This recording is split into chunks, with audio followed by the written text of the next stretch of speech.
Hi, hello, namaskar. I am Ram Bhatt, FO, State Bank of India. I hope you all are doing well. First of all, Merry Christmas and Happy New Year to all of you in advance. ये video आप लोगों के लिए बहुत ही ज़्यादा important होने वाली है क्योंकि इस वीडियो में हम SBI PO और क्लरिकल दोनों के मेंस एग्जामिनेशन को कैसे क्लियर कर सकते हैं इस पर डिस्कस करेंगे। एज यू नो कि दोनों का प्रीलिम्स एग्जामिनेशन ओवर हो चुका है। अब अप्रॉक्स 1 to 2 मंथ में आप लोग का PO और क्लरिकल दोनों का मेंस एग्जामिनेशन देखने को मिलेगा। तो अगर इन रिमेनिंग डेज में मान लो अगर हम सिर्फ 1 मंथ ही मान के चलते हैं, 30 डेज ही मान के चलते हैं, तो हमको किन फैक्टर्स पे काम करना चाहिए जिससे कि हम मेंस एग्जामिनेशन को क्लियर करें, इस पर हम डिस्कस करेंगे। आप लोग से कहना चाहूँगा कि वीडियो थोड़ी सी लंबी जाएगी, इसलिए अगर आप लोग चाहें तो इस वीडियो को 1.5 या 2 की स्पीड पर देख सकते हैं। हालांकि मैं इतना फास्ट बोलता हूँ कि आप लोग को स्पीड की रिक्वायरमेंट पड़ेगी नहीं। तो चलिए शुरू करते हैं। सबसे पहले हम जनरल अवेयरनेस की बात करेंगे क्योंकि पीओ और क्लरिकल दोनों में जो जीए का पोर्शन है वो बहुत ही ज़्यादा डीप में आने वाला है। और मैं हमेशा कहता हूँ कि जिस भी एस्पिरेंट ने जीए पर रगड़ के मेहनत कर दी उसके ज़्यादा चांसेस हैं कि वो मेंस एग्जामिनेशन को क्लियर कर ले, क्योंकि मैथ्स और रीजनिंग में हर एक एस्पिरेंट मेहनत करता है और हर एक एस्पिरेंट सबसे ज़्यादा अगर टाइम देखा जाए 24 आवर में जब वो प्रिपरेशन के दरमियान अपना तैयारी करता रहता है तो वो सबसे ज़्यादा टाइम रीजनिंग और मैथ्स पे ही देता है। वो हर एक एस्पिरेंट्स की बात है। लेकिन अगर मैं जीए की बात करूं तो जो भी स्मार्ट स्ट्रेटेजी को फॉलो करते हैं वो जनरल अवेयरनेस और इंग्लिश पे भी पूरा भरपूर मेहनत करते हैं जिससे कि वो बहुत सारे बच्चों को इन 2 सब्जेक्ट्स में पछाड़ सकें। तो अगर मैं जीए की बात करूं तो जीए आप लोग ध्यान से समझेंगे तो 3 पोर्शन से मिलकर बनता है। सबसे पहला बैंकिंग अवेयरनेस, देन आपका static portion and the most important one current affairs. अभी अगर लेटेस्ट के पैटर्न में हम देखें तो हर एक एग्जामिनेशन में करंट अफेयर्स का पोर्शन बहुत ही ज़्यादा इंपॉर्टेंट है। तो करंट अफेयर्स पे हम लोग को बहुत ही ज़्यादा ध्यान देने की जरूरत है। सबसे पहले आप किसी भी एक प्लेटफॉर्म की पीडीएफ को डाउनलोड कर लीजिए जो कि मंथली पीडीएफ आता है। अब वो आप अफेयर्स क्लाउड की कर सकते हैं, गाइडली की कर सकते हैं, ऑलिव बोर्ड की भी कर सकते हैं, अड्डा है, टेक्स्ट बुक है, किसी की भी कर सकते हैं। अगर मैं अपनी बात करूं तो मैं उस समय मैंने स्टार्टिंग में कुछ दिन अड्डा का पढ़ा था, फिर अफेयर्स क्लाउड को भी कुछ दिन मैंने फॉलो किया था और दोनों मुझे अच्छे लगे। हालांकि मैं अगर अपना बताऊं तो मैं किसी भी एक सोर्स पर डिपेंड होता नहीं था और मैं आपसे हमेशा से कहता रहा हूं कि जब आप प्रिपरेशन में आते हैं और एक बार फर्स्ट अटेम्प्ट या सेकंड अटेम्प्ट किसी भी अटेम्प्ट में आपका कोई प्रीलिम्स एग्जामिनेशन क्लियर हो जाता है तभी से आपको जीए को अपने साथ लेकर चलना होता है। तो मैं हमेशा से स्टार्टिंग से from the first day of my preparation में जीए को साथ में लेके चलता था और इसलिए मैं मल्टीपल पीडीएफ्स को पढ़ता था। हालांकि मैं आपको सजेस्ट करना चाहूँगा कि एटलीस्ट मिनिमम रिक्वायरमेंट 2 सोर्सेस के पीडीएफ की तो है ही।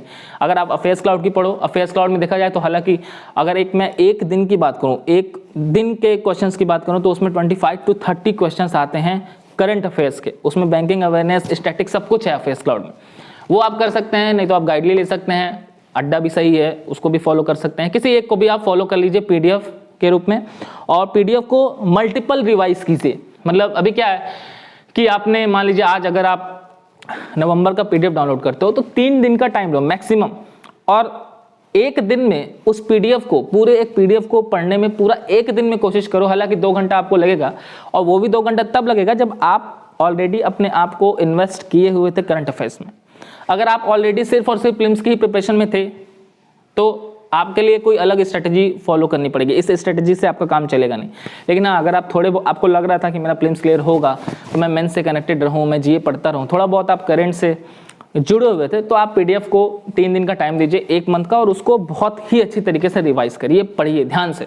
उसके बाद आपको क्या करना है, जैसे ही आपने पीडीएफ पढ़ लिया, एक चीज़ आप ध्यान से समझेंगे कि बहुत सारे जो यूट्यूब पर टीचर्स होते हैं जो जनरल अवेयरनेस आपको पढ़ाते हैं, बैंकिंग प्रिपरेशन कराते हैं, बहुत सारे प्लेटफॉर्म भी हैं, अड्डा हैं, ऑलिव बोर्ड हैं और भी अपने आपके इंडिविजुअल टीचर्स भी हैं।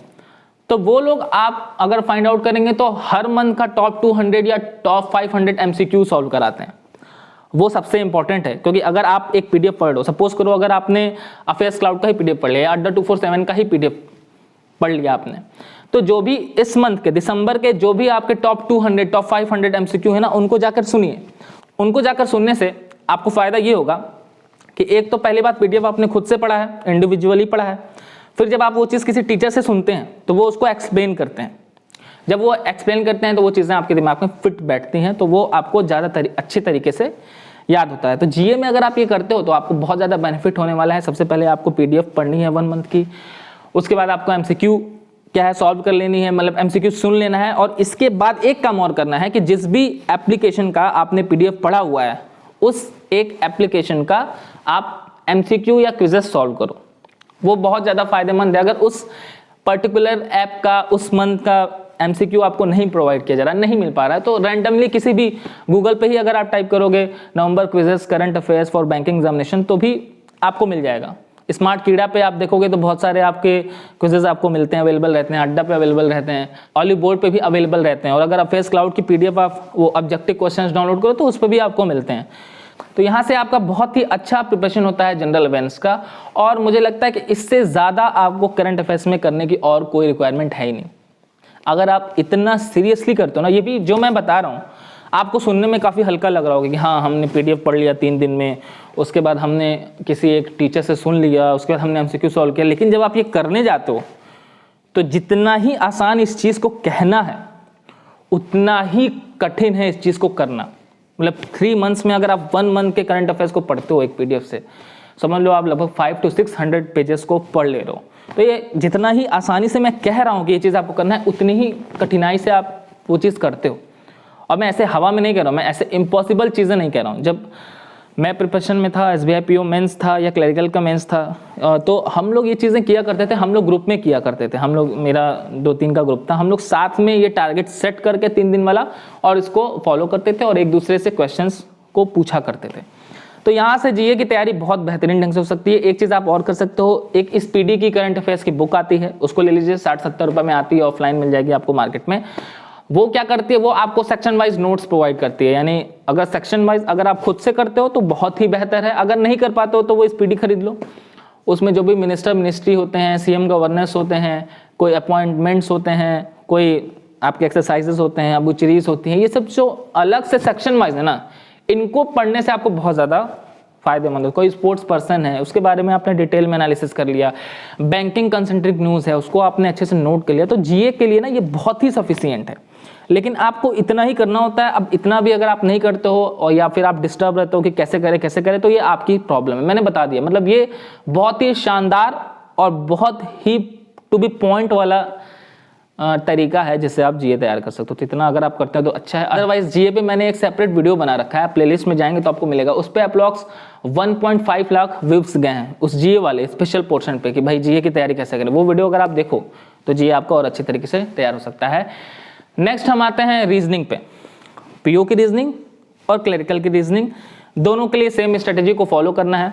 डिपेंड करता है कि आप वहाँ पे जाके कैसे अटेम्प्ट करते हो, आपका माइंडसेट क्या रहता है। जैसे क्या होता है कि प्रिपरेशन तो क्लरिकल और PO दोनों के हम करते हैं, मेंस एग्जामिनेशन में भी हम जाते हैं। अब वहाँ पे थोड़ा सा पैटर्न जब चेंज होता है, PO लेवल में आपको डिस्क्रिप्टिव ऐड हो जाता है, फिर आप इंटरव्यू में जाते हो, थोड़ा सा वो क्लरिकल से डिफर हो जाता है। हालांकि अगर सिर्फ हम मेंस की बात करें तो अप्रॉक्स थोड़ा बहुत ही 19-20 का ही फर्क रहता है, कोई ऐसा एक्सट्रीमली डिफरेंस नहीं होता है कि अगर PO में ऐसा आ गया कि आप एकदम समझ ही नहीं पा रहे हैं, माइनस में जा रहे हैं, और क्लरिकल में ऐसा आ गया कि आप +100 में जा रहे हैं। मतलब एक्सट्रीमली डिफरेंस तो नहीं होता है, लेकिन हाँ थोड़ा बहुत लेवल में आगे पीछे होता है, डिफरेंस होता है। डिफरेंसेस जो क्रिएट होते हैं वो PO क्लरिकल में वो आपके जो एड ऑन हो जाते हैं, डिस्क्रिप्टिव एड ऑन हो जाते हैं मेंस एग्जामिनेशन में, फिर आप इंटरव्यू में जाते हो वो आपका एड ऑन हो जाता है, तो थोड़ा सा लेवल PO और क्लरिकल में अलग हो जाता है।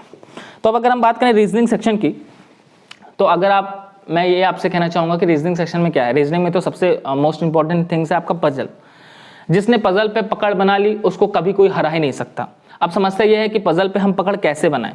भाई पजल जो है आपको मेंस लेवल की जो पजल है वो आपको कैसे मिल सकती है, आप एक तो गूगल कर लो मेंस लेवल पजल तो आपको मिल जाएगी। अदरवाइज कोई नई टाइप की पजल आती है तो सबसे पहले प्रॉब्लम ये होती है कि सर हमको तो ये पता ही नहीं है कि सॉल्व कैसी होगी। तो मैं आपसे कहता हूँ कि आजकल सोशल मीडिया पे, मतलब यूट्यूब पे आपको इतने सारे फ्री मटेरियल प्रोवाइड किए जा रहे हैं कि आपको कहीं पैसे इन्वेस्ट करने की जरूरत नहीं है। आप सिर्फ मेंस लेवल पजल सर्च करते हो अगर यूट्यूब पे, तो बहुत सारे टीचर्स, अंकुश लांबा हैं, आशीष अरोरा हैं, अंशुल सैनी हैं, ये लोग जो टीचर्स हैं सॉल्व कराते हैं, इनको देखिए। और किसी भी एक टीचर को एकदम अंधाधुंध फॉलो करने की, अंधभक्त हमको बनना नहीं है, नहीं चमचा बनना है। हमको क्या है कि मतलब जो अच्छा है, जो पढ़ा रहा है उसको 1-2 बार देखना है, उनकी भी टेक्नोलॉजी को ले लेना है, ऑब्जर्व कर लेना है। मैं खुद भी कहता हूँ कि सिर्फ मुझे ये फॉलो करने की जरूरत नहीं है। अगर आपको मेरी स्ट्रेटजी पसंद आ रही है, आंख बंद करके फॉलो करने की जरूरत नहीं है। आप मेरी स्ट्रेटजी को 2-3 महीना फॉलो करो, आपको रिजल्ट आए तो आगे और फॉलो करिए, और भी टीचर्स को साथ साथ सुनते रहिए, क्योंकि ये जो पावर है वो अपने अंदर आप डेवलप करेंगे कि लोगों को सुनने की। जो भी आज सक्सेसफुल हैं, जिन्होंने PO क्लरिकल में कहीं भी सिलेक्शन ले रखा है, उनको सुना करिए, वो आपको बताएंगे कि उन्होंने इंटरव्यू कैसे क्लियर किया। मेरी एक RRB PO की इंटरव्यू है, SBI PO के भी शायद इंटरव्यू है, उस पर अप्रॉक्स 2 लाख के अप्रॉक्स व्यू गई है, उसको देखिए बताइए। उसमें मैंने अपने इंटरव्यू के एक्सपीरियंस को शेयर किया कि कैसा रहा था मेरा इंटरव्यू। तो फिलहाल अगर हम रीजनिंग की बात करें तो यही है कि पजल्स आप पहले तो, अगर आपको नहीं आता है मेंस लेवल का पजल, तो आप सर्च करिए, 1-2 दिन 4 दिन 5 दिन सिर्फ समझिए। समझने के बाद उसी टाइप के पजल को आप सॉल्व करेंगे। मतलब एक बार उनसे समझ लिया, सेम पजल आप उस वीडियो को स्टॉप कीजिए, सेम पजल को सॉल्व कीजिए। या फिर अगर आप किसी भी एक ऑलिव बोर्ड को फॉलो कर रहे हैं, प्रैक्टिस मॉक को फॉलो कर रहे हैं, मैं यहाँ पर किसी का प्रमोशन नहीं कर रहा हूँ इंडिविजुअली, मैं ये सारे प्लेटफॉर्म्स ऐसे हैं जिन पर हर एस्पिरेंट जाता है, इनसे गो थ्रू होकर ही आप सिलेक्शन लेते हैं, चाहे जिन्होंने सिलेक्शन आज ले लिया, चाहे जो अभी लेने की रेस में है, वो इन सब प्लेटफॉर्म से गुजरते हैं। तो इन सब प्लेटफॉर्म पे जाइए, इनके मेंस लेवल के मॉक को दीजिए। और अगर आपको मेंस लेवल मॉक कहीं नहीं मिल रहा है तो आप मेंस का सीधे मॉक टेस्ट ही अटेम्प्ट कीजिए, उसमें मिलेगा, उसको प्रैक्टिस कीजिए, सॉल्व करने की कोशिश करिए। ये हुआ आपका पजल का। अगर मैं बात करूं अदर जो आपके फैक्टर्स हैं, यानी कि ब्लड रिलेशन हुआ, आपका डायरेक्शन के क्वेश्चंस हुए, देन उसके बाद सिलॉक्स हुआ, इनइक्वालिटी हुआ, ये सब ऐसे पोर्शन है, इनपुट आउटपुट हो गया, ये सब ऐसे पोर्शन है जिसमें आपको हारना ही नहीं है, मतलब गलती होने की गुंजाइश है ही नहीं इन पोर्शन में। और ये सब पोर्शन भी मेंस में आते हैं। इनपुट आउटपुट थोड़ा अलग लेवल का, हाई लेवल का मेंस में आपको देखने को मिल जाएगा, वो आपको सॉल्व करना है। सिलॉक्स के भी क्वेश्चन आ जाते हैं, इनइक्वालिटी भी, चाइनीज कोडिंग डिकोडिंग भी आ जाती है। ये सब चीज़ें हैं जो आपको रीजनिंग में कहीं ना कहीं करनी पड़ेगी। और रीजनिंग में सबसे ज़्यादा ध्यान देने वाली बात क्या है, अगर मैं मेंस लेवल की बात करूँ, अगर एक एस्पिरेंट हमसे ये पूछता है कि सर प्रीलिम्स की रीजनिंग और मेंस की रीजनिंग में क्या डिफरेंस है, बहुत ही माइनर सा डिफरेंस है। डिफरेंस ये है कि जब आप प्रीलिम्स की रीजनिंग को अटेम्प्ट करते हो तो आपके पास टाइम कितना होता है, सिर्फ और सिर्फ 20 मिनट। 20 मिनट में आपको 35 क्वेश्चंस आपको अटेम्प्ट करने होते हैं, जो भी लेवल आपका रहता है, सिंगल वेरिएबल या बहुत हो तो डबल वेरिएबल्स के पजल आ जाते हैं। ऐसे पजल्स होते हैं जो मैक्सिमम 5 मिनट बैठ जाए, हालांकि मिनिमम तो 1.5 से 2 मिनट में आप बैठा लेते हो, तभी आप 20 मिनट में 35 क्वेश्चन अटेम्प्ट कर लेते हो, लेकिन मैक्सिमम अगर गया तो 5 मिनट तक। अब अगर मैं मेंस की बात करूँ तो मेंस में कम से कम 4 से 5 वेरिएबल्स के पजल आपको देखने को मिलते हैं। मतलब अगर बोल देता है कि भाई 9 मेंबर हैं, ए से लिए GHIJKL जो भी हैं, उसके बाद उनको ये कलर पसंद है, डिफरेंट कलर पसंद है, वो डिफरेंट प्लेसेस पे जाते हैं, विजिट करते हैं, डिफरेंट खाना खाते हैं। तो ये क्या हुआ, मतलब 4-5 तरीके के वेरिएबल्स आ जाते हैं मेंस लेवल में। तो अब आप अगर प्रीलिम्स का रीजनिंग सॉल्व कर रहे हो और मेंस का रीजनिंग सॉल्व करो तो डिफरेंस इतना पाओगे कि इसमें जो है वेरिएबल्स वो बहुत ज़्यादा वो हो जाते हैं अगर मेंस लेवल में, या तो कोई ऐसा क्वेश्चन दे देते हैं जिसमें ही डेटा ही नहीं दिया है, मतलब इक्का दुक्का डेटा दिया, उस पर ही आपको सॉल्व करना है। तो ये कैसे सेट होगा, माइंड कैसे सेट होगा। प्लीज में आप जल्दी प्रैक्टिस करके आप सॉल्व कर लेते हो, मेंस में आप क्यों नहीं कर पाते हैं, क्योंकि आपने इस पर टाइम नहीं दिया है, आपको आदत लगी है जल्दी करने की। भाई प्रीलिम्स में आपको 20 मिनट मिल रहा है, 35 क्वेश्चन करना है, आपको जल्दी की आदत बनी है, आप मेंस में भी वैसे जल्दी करना शुरू करते हो, कहीं जाके अटक जाते हो, फिर आपके ऊपर प्रेशर बिल्डअप होने लगता है कि मैं तो बहुत जल्दी करता हूँ, मैंने रीजनिंग बहुत जल्दी सॉल्व किया है, वो प्रेशर इतना ज़्यादा हो जाता है कि आपका पूरा पेपर खराब हो जाता है। तो मेंस के लिए आपको शांत दिमाग से पहले घर पे प्रैक्टिस करना है, जिसमें आप बहुत ही, भले एक पजल को सॉल्व करने में आपको 20 मिनट लग रहा है स्टार्टिंग में, भले आपको एक पजल सॉल्व करने में, मेंस लेवल का पजल है, आप सॉल्व करो 20-20 मिनट लग जा रहा है, लेकिन उस समय जल्दी मत करिए आप, जब आप घर पे प्रैक्टिस कर रहे हैं।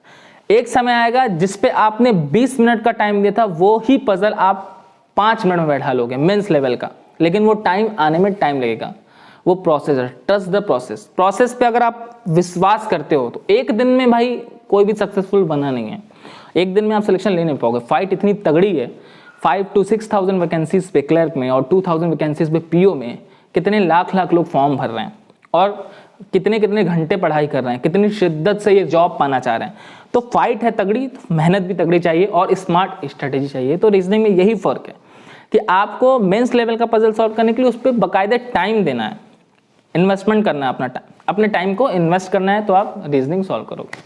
अब बात करते हैं हम क्वांट की, कि भाई क्वांट में क्या करें जिससे कि हमारा मेंस लेवल का क्वांट क्लियर हो जाए। अब देखिए भाई, क्वांट में मेंस लेवल में सबसे इंपॉर्टेंट फैक्टर आता है अर्थमेटिक। मैं अक्सर ये चीज कहते आ रहा हूं कि प्रीलिम्स आप विदाउट अर्थमेटिक क्लियर कर सकते हो, लेकिन मेंस आप विदाउट अर्थमेटिक किसी चांस में क्लियर नहीं कर सकते हो। इसलिए क्योंकि जो मेंस लेवल के डाटा इंटरप्रिटेशन भी आएंगे, वो भी कैसे आएंगे भाई, वो भी आपके अर्थमेटिक बेस्ड पे ही आएंगे, वर्क एंड टाइम पे आ जाएंगे, SI CI पे आ जाएंगे, बोट एंड स्ट्रीम पे आ जाएंगे। तो जब तक ये सब चैप्टर्स आपके प्रोबेबिलिटी पे आ जाएंगे। जब तक ये सब चैप्टर्स आपके क्लियर नहीं होंगे आप मेंस लेवल के डीआई नहीं सॉल्व कर पाओगे। तो सबसे पहले तो आपके अर्थमेटिक स्ट्रांग होनी चाहिए, और अगर आप प्रीलिम्स क्लियर करके आ रहे हो तो मैं ये मान के चल रहा हूँ कि अर्थमेटिक आपका इतना तो खराब नहीं होगा कि आपको बिल्कुल ही समझ में ना आए। हाँ ठीक है, मैं ये कह सकता हूँ कि कोई अगर एक चैप्टर आपको पसंद नहीं होगा, लाइक बहुत सारे लोगों को प्रोबेबिलिटी नहीं पसंद है, मुझे भी नहीं पसंद था, मेरी पीओ मेंस पर प्रोबेबिलिटी के क्वेश्चन आए थे, मैंने अटेम्प्ट ही नहीं किया था, छोड़ दिया था। लेकिन इसका मतलब ये थोड़ी कि मेरा पेपर खराब हो गया था, बाकी चीज़ें मैंने अटेम्प्ट की थी। तो डाटा इंटरप्रिटेशन जो है वो आपको कहाँ से करना है, ऐसा ही जैसे रीजनिंग में आप पजल खोज रहे हो, पहले आपको यूट्यूब पे टाइप करके पढ़ना है, कम से कम 7 दिन 8 दिन आप पहले पढ़ो, सीखो कि हाँ भाई क्वांट में जो डीआई आ रही है मेंस लेवल की उसको कैसे सॉल्व करते हैं। फ्रैक्शंस वगैरह की कुछ वैल्यूज होती है भाई, वो आपको माइंड में ही, कैलकुलेशन आपको मतलब माइंड में ही कर लेनी है, टेबल्स वगैरह आपको याद रहना ही चाहिए, स्क्वायर क्यूब आपको माइंड में याद होना चाहिए, परसेंटेज के फ्रैक्शंस वैल्यू आपको याद होने चाहिए, प्रॉफिट लॉस के कुछ क्वेश्चंस बिल्कुल कॉमन होते हैं, कुछ ट्रिक्स एंड टाइप्स होते हैं बिल्कुल कॉमन होते हैं, SICM में कुछ ट्रिक्स एंड टाइप्स होते हैं बिल्कुल कॉमन होते हैं, वो बिल्कुल आपको लर्न होने चाहिए, याद होने चाहिए, डेली बेसिस पर आप उनको रिवाइज करते आ रहे हैं तो आपके लिए वो बहुत ही ज़्यादा कारगर साबित होते हैं क्वांट में। इसके बाद अगर हम बात करें तो डाटा सफिशिएंसी के कुछ क्वेश्चन आपके क्वांट में आते हैं जो कि टफेस्ट होते हैं, लेकिन हाँ अगर आप इनको पढ़े तो मैं हर चीज़ का सॉल्यूशन आपको बता रहा हूँ कि जो भी आपके क्वांट में मेंस लेवल में आ रहे हैं सबसे पहले आपको उनको पढ़ना है, डायरेक्ट अटेम्प्ट नहीं करना। जैसे डाटा सफिशिएंसी आपने एक टॉपिक सुना, मान लो मुझसे ही सुना आपने, तो आप पहले यूट्यूब पे सर्च करोगे data sufficiency mains level questions, उसके बाद आपको बहुत सारे टीचर्स देखने को मिल जाएंगे। थोड़ा टाइम दीजिएगा, 1-1 घंटे का वीडियो हो सकता है, आप स्पीड बढ़ाकर देख सकते हैं, थोड़ा टाइम दीजिएगा, 2 से 3 दिन 4 दिन एक ही टॉपिक पर टाइम दीजिए और मल्टीपल टीचर्स को सुनिए, उनके टाइप्स को फॉलो कीजिए, कोई चीज़ अच्छा लगे तो उसको नोट डाउन करिए अपने डायरी में, अपने कॉपी में। जब ये चीज़ आप करते हो उसके बाद उस तरह के क्वेश्चंस को आप सॉल्व करिए, चाहे वो आपको मेंस के मॉक टेस्ट में मिल सकता है, चाहे अगर आप सेपरेट गूगल पे सर्च करोगे तो भी आपको मिल सकता है। तो ये चीज़ अगर आप करते हो तो क्वांट में भाई आपका डीआई तैयार हो गया, फिर डाटा सफिशिएंसी भी तैयार हो जाएगा। और अगर मैं बात करूं कि डीआई भाई आपके 25 से 30 नंबर के आते हैं तो 30 क्वेश्चन तो आपको अटेम्प्ट करना नामुमकिन सा है, ठीक है। लेकिन हाँ आप उसमें से अगर एक डीआई में से मिनिमम 3 क्वेश्चन भी अटेम्प्ट करते हैं तो वो आपके लिए बहुत ही बेस्ट रहेगा। मतलब एक डीआई आपने समझा, किसी भी चैप्टर पे वो आया और आपने क्या हुआ कि उस पर आपने 3 क्वेश्चन में अटेम्प्ट किए, 5 के 5 तो क्वेश्चन अटेम्प्ट करना बहुत मुश्किल होता है, 1-2 तो ऐसे आते हैं जहाँ बहुत ही ज़्यादा जो कैलकुलेटिव होते हैं। लेकिन हाँ 2-3 अगर आप एक डीआई से भी अटेम्प्ट कर रहे हो और 5 डीआई से भी अगर आप 15 to 15 क्वेश्चन मैथमेटिक्स में निकाल के ला रहे हो, पीओ में या क्लरिकल में भी लेके आ रहे हो, तो वो आप बहुत ही बढ़िया परफॉर्म कर रहे हो।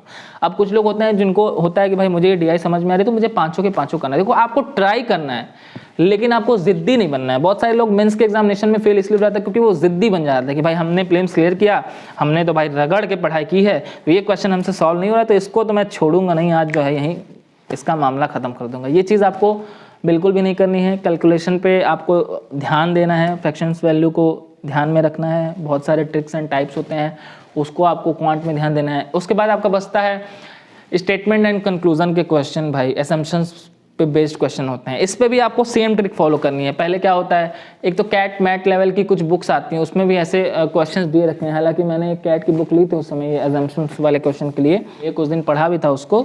उसके बाद ऐसे ही मैंने भी कुछ टीचर्स को देखा था, फॉलो किया था, समझा था और उसके बाद उस पर सॉल्व किया था उसके बहुत सारे क्वेश्चन और फिर उसमें मुझे प्रॉब्लम ही नहीं हुई। तो ये ऐसे क्वेश्चन हैं जो आपको जल्दी नंबर दिलाएंगे, तो ये काम आप करेंगे क्वांट में। अब कौन सा पोर्शन बच गया आपका, अब बचा आपका इंग्लिश। तो इंग्लिश में तो मैं मान के चल रहा हूँ कि भाई आप लोग इंग्लिश में आपको ज़्यादा प्रॉब्लम हो नहीं रही होगी। अगर आप SBI और IBPS के एग्जामिनेशन को क्लियर करते हो तो भाई प्रीलिम्स लेवल का इंग्लिश क्लियर किया है तो मेंस लेवल में भी ज़्यादा प्रॉब्लम नहीं होनी चाहिए। फिर भी मैं बता दूँ इंग्लिश में क्या है, इंग्लिश में ये है भाई 2 ही 3 चीज़ आती है। एक तो आपने ग्रामर पढ़ लिया, वो कैप नोट कर लिया, और तीसरी चीज़ आपने रीडिंग हैबिट को कंटिन्यू रखा। अगर ये 3 चीज़ आप इंग्लिश में करते हो, अब ग्रामर में भी कुछ इंपॉर्टेंट पोर्शन आते हैं भाई, जैसे सब्जेक्ट वर्ब एग्रीमेंट हो गया, प्रीपोजिशन हो गया, एडजेक्टिव्स हो गया, ये सब जो है ना इंपॉर्टेंट पॉइंट्स हैं। और ग्रामर में क्या है कि आप एक रूल को लर्न करने पे उस पर 1000 क्वेश्चन सॉल्व किया, तब जाके कहीं आप ग्रामर में अच्छी पकड़ बना पाते हो। मतलब एक ग्रामर का आपने कोई रूल लर्न किया और उस पर आपने बहुत सारे क्वेश्चन को अटेम्प्ट किया, तब जाके वो रूल कहीं ना कहीं आपको अच्छी तरीके से आपके दिमाग में फिट होता है। नहीं तो अगर कुछ लोग ऐसा करते हैं कि मल्टीपल रूल्स वो पढ़ रहे हैं लेकिन उस पर क्वेश्चंस नहीं सॉल्व कर रहे हैं तो वो आपके किसी भी काम का नहीं है। इंग्लिश में ये रहा। और ग्रामर रूल्स के साथ साथ मैं हमेशा कहता हूँ कि वोकैब पे आपकी पकड़ होनी चाहिए। वोकैब आपको 5-10 नंबर यूँ दिला देता है अगर आप वोकैब, क्योंकि उस पर क्या होता है सिनोनिम्स एंटोनिम्स आते हैं, फिर बहुत सारे क्वेश्चन जो होते हैं वो कैब इंटरचेंज के आते हैं। तो अगर आप इतना करते हैं तो बहुत ही अच्छा रहता है आपके लिए। और एडिटोरियल्स अगर आप लोग पढ़ते हो, मूवीज़ देखते हो, कुछ भी करते हो, रीडिंग हैबिट के लिए आप कुछ भी कर रहे हो या ऑलरेडी आपकी रीडिंग हैबिट अच्छी है तो मुझे कोई दिक्कत नहीं है उससे। हाँ, मुझे बस इतना कहना है कि भाई इंग्लिश के लिए आप ग्रामर में कुछ क्वेश्चन हैं उस पर ध्यान दे लीजिए, क्विज़ेस सॉल्व कर लीजिए। भाई बुक्स आती हैं वोकैब के लिए, वर्ड पावर मेड इजी आती है, फिर पैरामाउंट की ग्रामेटिकल रूल्स की बुक आती है। और मैं आपसे कहता हूँ कि एरर डिटेक्शन के लिए आपको कई सारे वीडियोस आप किसी टीचर्स के देख सकते हैं। जैसे एक निमिषा बंसल मैम है जो आपके 1000 रूल्स या 120 रूल्स ऐसा कुछ उन्होंने एक वीडियो बना रखा है अपने प्लेलिस्ट में, उनको जाइए देखिए। एरर डिटेक्शन के बहुत सारे वीडियोज़ पढ़े हैं, बहुत सारे टीचर उसको देखते हैं, इन सबको सुनिए। जब भी आप बोर हो रहे हैं, क्या होता है कि हम कॉन्टिन्यूसली 4-5-6 घंटा पढ़ नहीं सकते, हमको बीच में चाहिए ब्रेक। तो बीच में एंटरटेनमेंट, उसको मैं अपने जो वीडियोस देखता था यूट्यूब पे, जो मैं इन टीचर्स के सुनता था, इनको मैं मतलब अपना रिफ्रेशमेंट मानता था। जैसे आप मेरी वीडियो देख रहे हो, मैं इसमें आपको कुछ पढ़ा नहीं रहा हूँ, मैं आपको सिर्फ स्ट्रेटजी बता रहा हूँ। तो ये रिफ्रेशमेंट का काम कर रही है कि आप कहाँ कहाँ पे प्रॉब्लम क्रिएट कर रहे हो, कहाँ कहाँ पे आप अच्छा कर रहे हो, कहाँ कहाँ पे आप नेगेटिव जा रहे हो। मेरे इस वीडियो से आप कुछ मतलब अगर देखा जाए तो आप कोई रूल्स रेगुलेशन में अच्छा नहीं करोगे, लेकिन ये वीडियो मेरी जो है वो आपको रिफ्रेशमेंट देगी कि हाँ भाई ये चीज़ें मैं कर रहा हूँ, ये चीज़ें मेरी गलत जा रही हैं, ये चीज़ें मेरी अच्छी जा रही हैं। तो मैं ऐसा ही करता था कि जब मैं पढ़ते पढ़ते लगातार 3-4 घंटा मुझे ऐसा लगे कि भाई आज मन नहीं कर रहा है, मतलब बहुत बोर हो गया है, कुछ अजीब सा लग रहा है, तो मैं ऐसे कुछ वीडियोस देखता था जिसमें लोग अपनी अपनी स्ट्रेटजी को शेयर करते थे। तो उससे क्या होता था, ये रिफ्रेशमेंट का काम करती थी। अब बहुत सारे लोग जो सीरियसली फॉलो करेंगे, को लेंगे, उनके लिए ये बहुत ज़्यादा फायदेमंद होने वाली है। और बहुत सारे लोग जो हल्के मिलेंगे उनके लिए भी फायदेमंद होने वाले, क्योंकि वो हल्के मिलेंगे। खैर, अब इंग्लिश के लिए मैंने आपको बता दिया। अब मैं जरा इस पर बात कर लूँगा SBI PO के डिस्क्रिप्टिव की। अगर डिस्क्रिप्टिव की बात करें तो सबसे पहले मैं आपसे ये कहना चाहूँगा कि डिस्क्रिप्टिव के लिए भी आपको प्रैक्टिस करना बहुत ज़्यादा ज़रूरी है। अगर कोई भी एक टॉपिक आता है, मान लो अगर फिलहाल में वैक्सीनेशन पे आ गया, मान लो कोविड का थोड़ा बहुत हो रहा है, अगर कोविड पे आ गया, वैक्सीनेशन पे आ गया, तो इसमें क्या करना होता है, आप सिस्टम पे बैठे हैं, अगर कोई टॉपिक आपका आ रहा है तो सबसे पहले उसके 4 से 5 पॉइंट्स आपको रफ पेज पे या रफ कॉपी पे नोट करना होता है। 5 मिनट का समय लीजिए। सपोज कीजिए अगर टाइम आ गया कि भाई कोविड इन 2023 इम्पैक्ट्स के बारे में उसने उस पर पूछ दिया कि इम्पैक्ट्स ऑफ कोविड इन 2023 कि कोविड के क्या क्या इम्पैक्ट्स पड़ेंगे, तो भाई 5 मिनट का समय लीजिए, उस पर सोचिए और 4 से 5 पॉइंट आप पहले अपने रफ कॉपी पे लिख लीजिए, एक पेज पे लिख लीजिए, 4-5 पॉइंट पे लिख लीजिए। उसके बाद फिर कीबोर्ड पे आप टाइप करना शुरू करें। तो ये डिस्क्रिप्टिव के लिए आपके लिए बहुत ज़्यादा बढ़िया होगा, ऐसे वगैरह के लिए। इसके अलावा अगर कोई प्लेटफॉर्म आप फॉलो कर रहे हैं, text book, olive board, practice mock, तो ये लोग भी प्रोवाइड करवाते हैं, गाइडली ये लोग भी प्रोवाइड करवाते हैं, आपको टॉपिक्स वगैरह पे देते हैं, उसका सॉल्यूशन भी देते हैं। उस पर जाके फॉलो कीजिए और लैपटॉप पे कीबोर्ड पे आप प्रैक्टिस करेंगे। लेकिन हाँ, जब भी कोई टॉपिक आपके सामने आएगा तो 5 मिनट का पहले समय लेंगे, अच्छे से सोच, तुरंत ऐसा नहीं कि हड़बड़ी में लिखने बैठ जाना है। कुछ लोग क्या करते हैं कि कॉपी पे ही पूरा वो लिखना शुरू कर देते हैं, फिर उसको टाइप करते हैं। ऐसी भी गलती नहीं करनी है आपको। भाई आपको मैंने बोला कि जैसे कोई टॉपिक आया उसको आपको 5 मिनट समय देना है। समय देने के बाद आपको 4 से 5 पॉइंट उस पर क्लैरिफाई करने हैं, ठीक है। उसके बाद उन पॉइंट्स को बस नोट करना है। पॉइंट्स के अंदर जो मटेरियल है वो आप सोच सोच के लिख सकते हो। तो ये हुआ आपका डिस्क्रिप्टिव का। हालांकि कोशिश करूंगा डिस्क्रिप्टिव का एक सेपरेट वीडियो बनाने के लिए। तो आई होप कि आपको समझ में आ गया होगा डिटेल्ड एनालिसिस की पीओ और क्लरिकल दोनों का मीन्स आप इस स्ट्रेटजी को अगर आप फॉलो करते हो तो विदिन 30 डेज आप क्लियर कर सकते हैं। और कोई भी क्वेरी होगा तो कमेंट करिएगा, मैं कोशिश करूँगा आप लोग को रिप्लाई करने की। फिलहाल के लिए ऑल द बेस्ट, लगे रहिए सब लोग। और हाँ, जो भी बिगिनर्स हैं आप लोग की जानकारी में, जो भी लोग नए लोग तैयारी करने वाले हैं उनको बता दीजिएगा कि मैं 23 में एक ऐसा वीडियो लेके आऊँगा कि भाई जो भी बिगिनर्स हैं, जो बिल्कुल शुरू से शुरुआत कर रहे हैं, वो बैंकिंग एग्जामिनेशन को कैसे क्लियर कर सकते हैं, इस पर एक सेपरेट वीडियो जनवरी में मैं लेके आऊँगा। तब तक के लिए ऑल द बेस्ट।